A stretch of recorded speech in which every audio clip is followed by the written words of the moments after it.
Humankind is produced in association with WGBH Boston and supported by the Humankind Program Fund.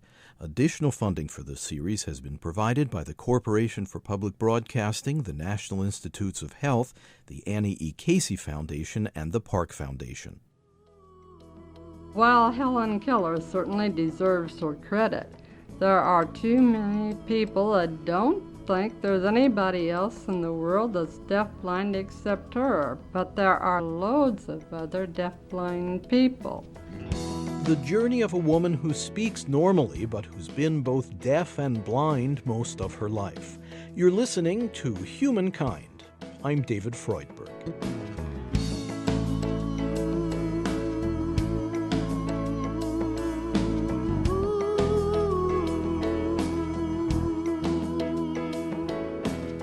Those of us who take our five senses for granted can barely imagine the world of silent darkness inhabited by a person who is simultaneously unable to hear and see.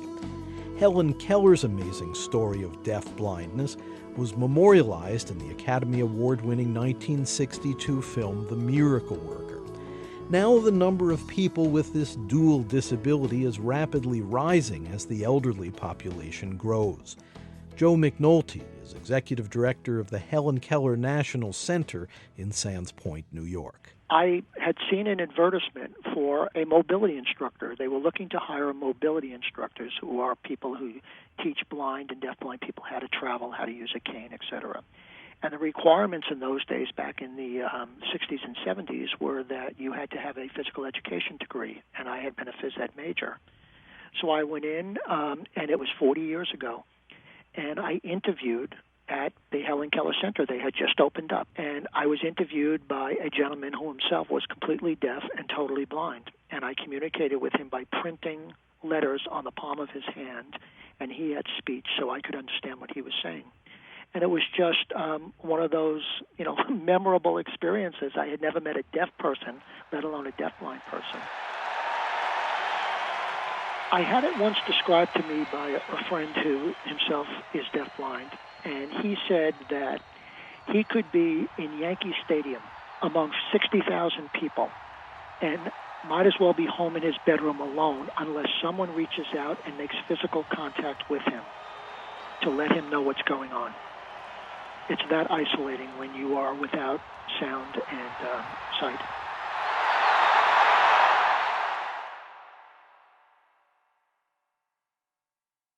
The population of Americans with combined auditory and visual impairment, according to a recent study, could reach 1.2 million in coming years. This includes individuals who are significantly or totally deaf-blind. They will be up against significant challenges. Well, the average person doesn't know how to communicate with a deaf person, let alone a deaf-blind person. People don't know sign language. To me, the biggest positive has been the development and the evolution of technology, that there are devices now, many of them portable, that a deafblind person can take with them to go into a restaurant, to go into a store, and they can communicate with a sighted hearing person, be it a waitress or a clerk at the counter, by typing into this machine, and the letters appear so the sighted person can read it. The person types back to the deafblind person, and it comes out in Braille so that they can read what's going on. So the deafblind person does not have to have speech. The sighted hearing person does not have to know sign language, and they can communicate back and forth. Several years ago in Los Angeles at the Braille Institute, I had a remarkable conversation using this unusual mode of communication with a deafblind woman named Mary Gillespie. I remember one time when I was about 12, I was in a group at school that was similar to the Girl Scouts. And we were going to a special meeting one evening, and they got to discussing Helen Keller. And I thought, oh my gosh, of all the disabilities in the whole wide world, that's one combination I sure wouldn't want. But I've got it, and it doesn't bother me at all. When Mary entered the room with her guide dog, Max, a staff member at Braille Institute eased Mary into the chair at a table where I had placed her microphone. We shook hands warmly. But when the interview began, because Mary was unable to see or hear me, She couldn't tell exactly where I was seated and angled her head in the wrong direction. It took me a few moments to adjust to this extraordinary dialogue. For the first 10 years of my life, I was a healthy, normal, loudmouth, tree-climbing tomboy. Then when I was 10, I got several illnesses that hit all at the same time, like rheumatic fever and strep throat and some other things. The rheumatic fever didn't affect my heart, but it did start causing me to gradually lose my sight. Then when I was 19, I went to the ear doctor for an ear infection, and he told me then there was damage to the nerve too. So I lost my sight and hearing gradually. But since Mary had already learned how to speak normally, her speech today sounds very natural, even though being totally deaf, she cannot now hear what she's saying. After I graduated from high school, my hearing was getting progressively worse. So when it became apparent that I was going to be married, I talked to the ear doctor about the future, and he said I wouldn't lose my hearing and to go ahead and get married. So I was married, and then a year and 2 days after we were married, Catherine Estelle was born, and 16 months after that, Connie Lucille completed our four-corner world. Then when Kathy was 2.5 and Connie was exactly 1 year old to that month, I lost my ability to understand speech.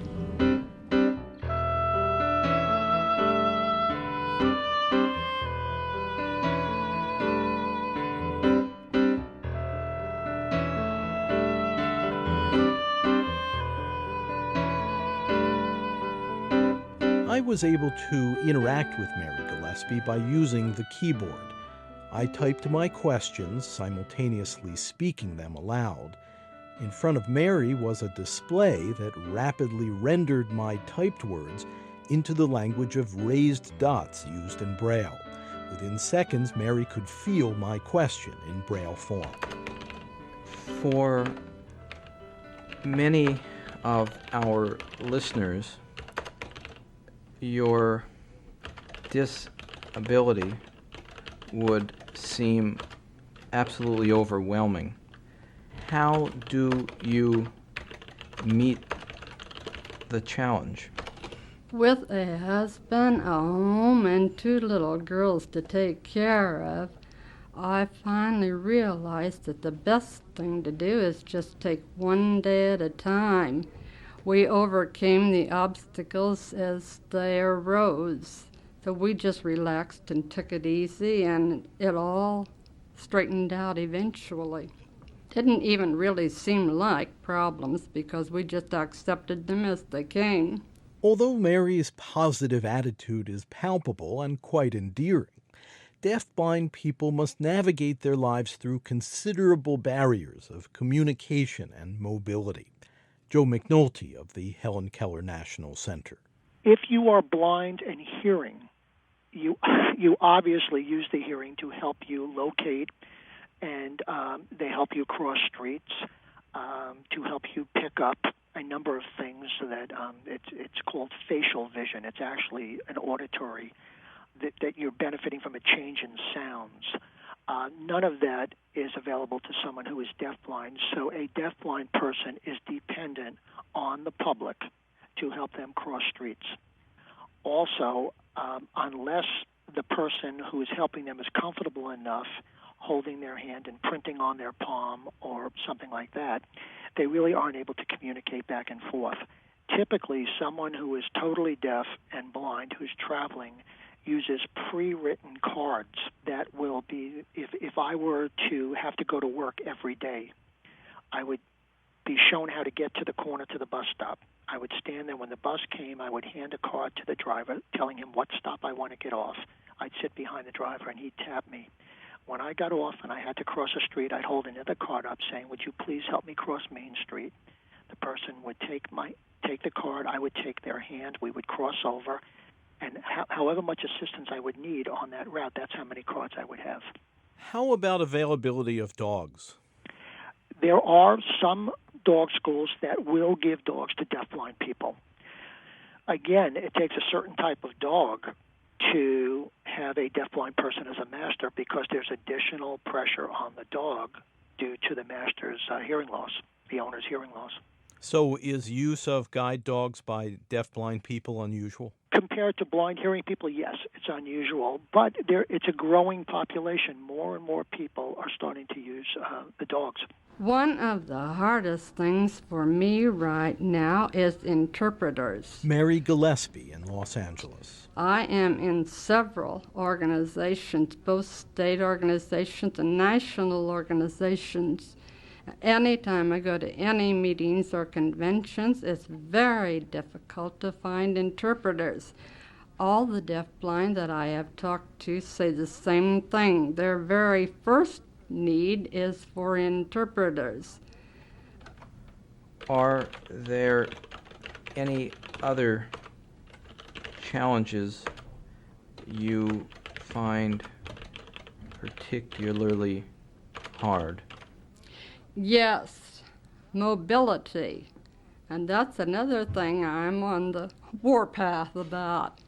The deafblind are now, it's slowly, but the deafblind are coming into their own now because education is somewhat better for them. And with the computer now, employment challenges are coming along too.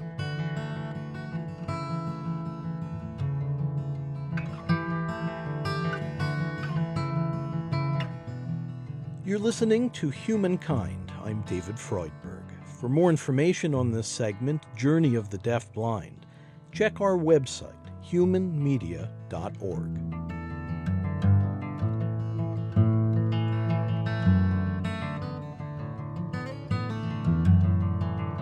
Our modern understanding of people with disabilities is a relatively recent step forward. Not long ago, deafblind people cut off from normal communication were relegated to such tasks as sorting silverware at institutions.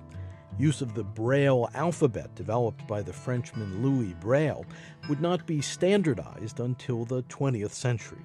Back in the early 20s, there were several different types of Braille. Francis Daniels, longtime staff member of Braille Institute in Los Angeles. For example, if you lived in New York, you learned New York Point. If you lived in Kentucky, you learned another form of Braille. And in 1929, a group of people, including Helen Keller, testified before Congress to try to make a Braille standard. And if it weren't for that, then Mary would be having to learn the equivalent of 2 languages. I think that's the biggest thing that Helen Keller has done for the deafblind here. To standardize the standardize language. Braille. And I think also to believe in human dignity, in being able to have a person be treated like anybody else, to have the same capabilities, the same opportunities, regardless if they can see or hear or not. I think that's the biggest thing, is that someone like Mary can get access to information, to be able to learn, to be able to function like anybody else. Today, the Americans with Disabilities Act, first signed by President George H.W. Bush in 1990, guarantees basic rights, including rehabilitation and education, to disabled people. Joe McNulty of the Helen Keller National Center. There are approximately 10,000 children being served under the category of deafblindness by the federally funded state projects. But then you have a number of other people, many of whom were born deaf and are experiencing vision problems as they go through adulthood. Many blind people start to experience hearing problems as they reach adulthood and start to go through.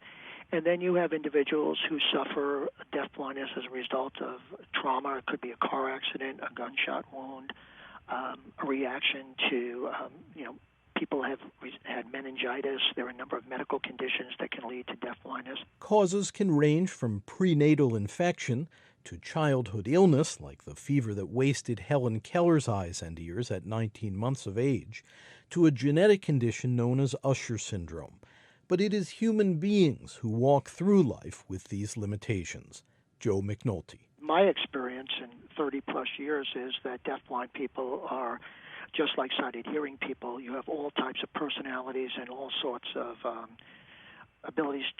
Some are more perceptive than others, some are more intuitive than others. One thing that I have noticed, though, is that when you are deafblind, you are not sidetracked or influenced by someone's physical appearance, the color of their hair, whether they're attractive, what kind of shape they're in, etc.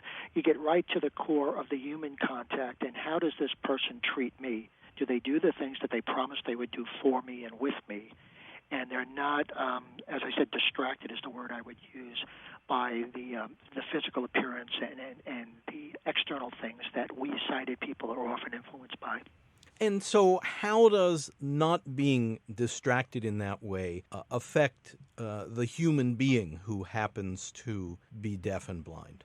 Well, I think it goes to the core of the basic relationship is you're communicating with someone, and it's a very intimate form of communication. You're touching the person.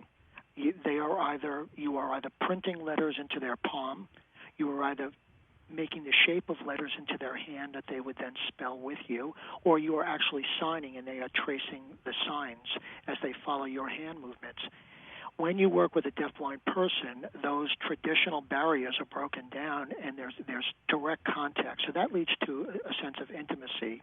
And the other part of it is just if I'm meeting with someone and I say that I'm going to help them or meet them at 7 o'clock or take them somewhere, for the deafblind person, it's either they did it or they didn't do it. I wonder what we with normal hearing and sight can learn about life from people who are deaf and blind.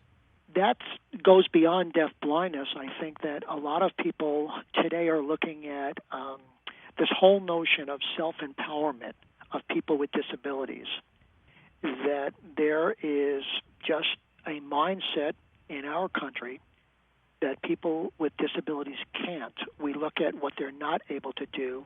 We don't naturally focus on their strengths and their assets and their capabilities. I don't think the average person in the street sees someone with a disability as their equal.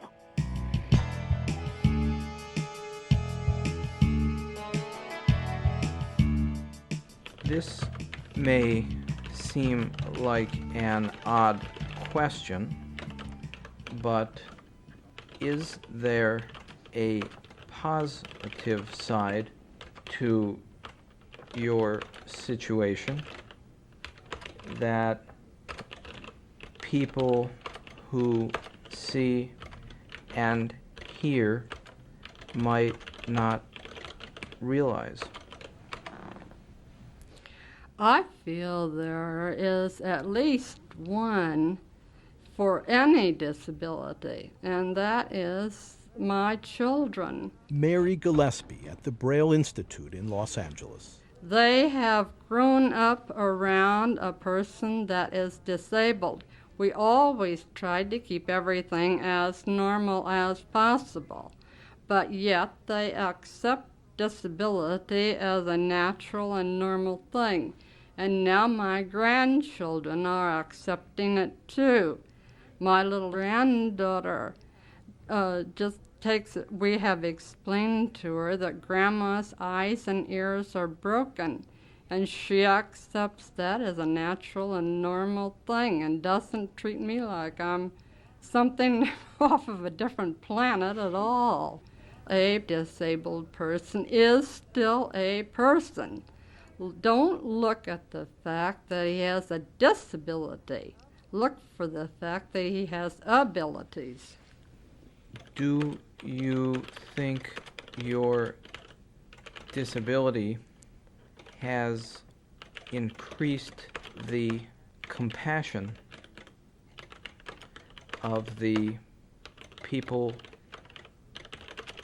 close to you? I suppose it has, but actually I try very, very hard to get them to relax and feel comfortable around me. I don't want them to feel uncomfortable, so I try to say natural, normal things like I see or something like that. I don't try to get them to say, feel this object. I try to get them to say, see this object, and feel comfortable and normal around me. What things in life give you the most joy? Naturally, my family does first, but being able to come in here to Braille has helped a lot. Of course, I have learned many, many things through the years as I have come in here. I've learned to use the computer, and I'm learning to use other devices so that it gives me a more natural and normal life.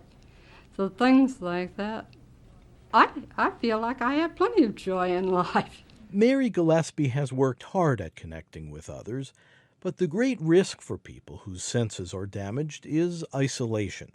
Lacking visual and auditory input from the world, it's easy to become removed from normal interaction with others, detached in silence and darkness.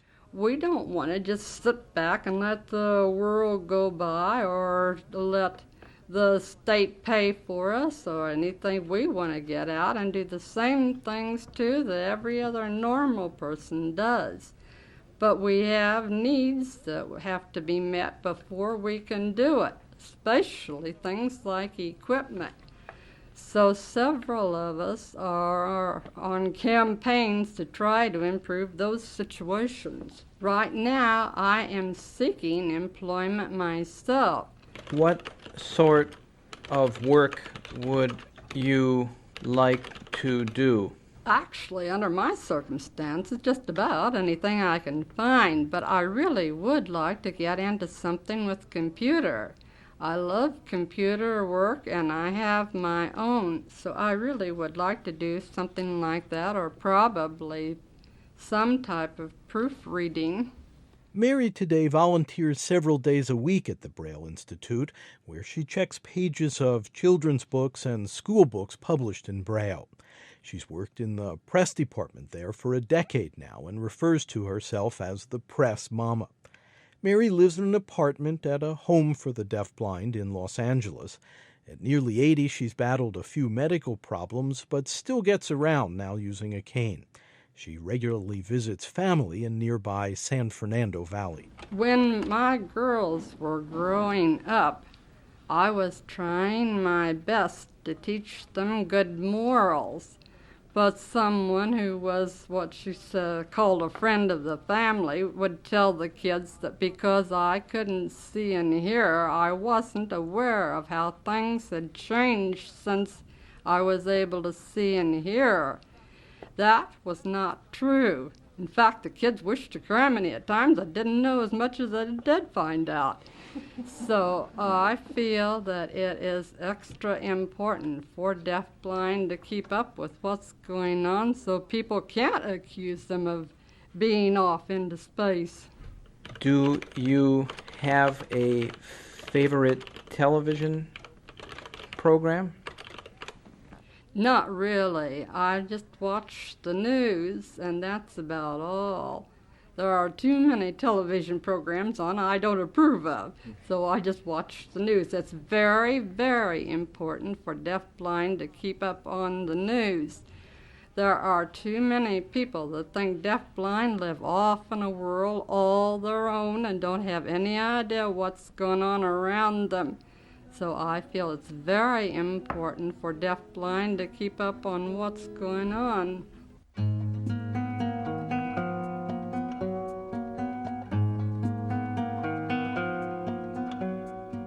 Do you believe in God? Very definitely. In the first place, God, I trust God, and He has always been of help to me, and He has never failed me. So the runner-up answer, of course, was we take one day at a time. But yes, I very definitely not only believe in, but I know for sure. I never have that feeling of being abandoned either. In fact, it's just the opposite. You wouldn't believe me if I'd tell you some of the scrapes He gets me out of. So I certainly am not abandoned by Him, and neither are any disabled people. So you do not feel that the mere fact that you have your disability means that God is not protecting you? No, in fact, I honestly and truly feel that he allowed me to be this way, and so that I can do what I can to try to help other disabled and other deafblind. I not only do not feel he abandoned me, but I feel that he is supporting me and helping me so that I can be of help to other deafblind. How does he support and help you? When you have kids, you really and truly cannot raise them alone. You can do all you can, but you can't be there every second of the time. So he has watched over my girls and taken care of them, and they're grown up, married, and as I say, I've got my 3 grandchildren now, so he has kept his promise to watch over them. I appreciate what I do have in terms of physical health and the fact that I am able-bodied and I have my vision and hearing. Joe McNulty of the Helen Keller National Center.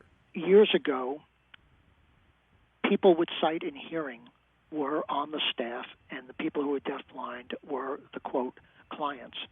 Over the years, deafblind people have been going to college, earning college degrees, postgraduate degrees, and now are in the professional positions of actually doing the training and the teaching of others who are deafblind. And that brings a dynamic into the mix that we as sighted hearing people can't offer. Again, the technology with the Braille displays are absolutely terrific. It's allowed people to enter into careers where they can access a line that's on their computer screen at work or at home, and it comes out in Braille.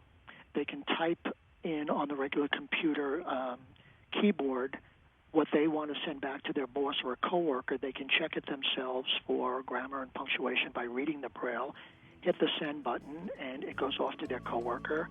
They can keep a copy of it in Braille or on a computer disk, and their coworker or boss can keep a copy in regular print, and they both have it on their computers. Advances in technology have helped to erode the walls of isolation that traditionally have confined people who are deaf and blind. They also turn to other people to ease their journey.